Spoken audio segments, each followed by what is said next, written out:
All right, so before we actually get into some mobility exercises or drills meant to restore that range of motion or thoracic rotation to each side, I think it's important to actually start with some soft tissue work and break up some of the areas that are probably preventing that, as well as preventing us from sitting into an upright or an erect position, which is our thoracic extensors.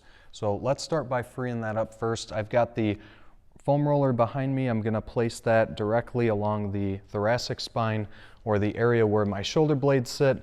One of the biggest mistakes I see is that people tend to lift the hip off the ground. By doing that, you're making this more of a core challenging exercise.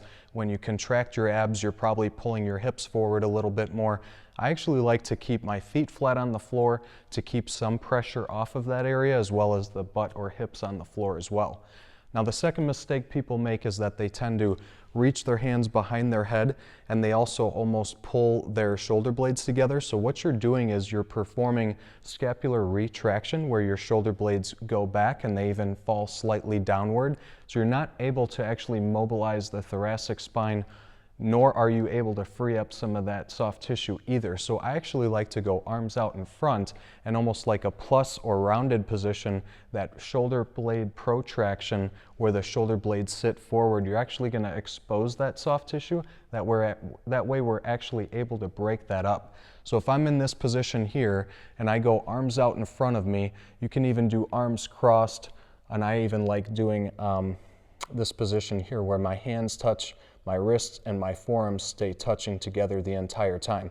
Now all I have to do is just rock and roll up and down, and I can slide my entire body and body weight up through the foam roller here, stopping at tender spots.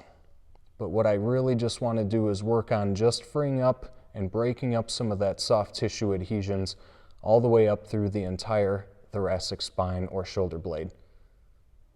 Okay, now if you have a weak neck, you can simply go ahead and reach back and support the head and neck, but in that position, I'm still able to protract or round the shoulders forward.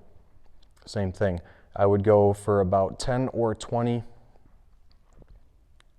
repetitions all the way up and all the way down, or about 1 to 2 minutes on each body part. So that's our first step in loosening up some of that thoracic extensor musculature.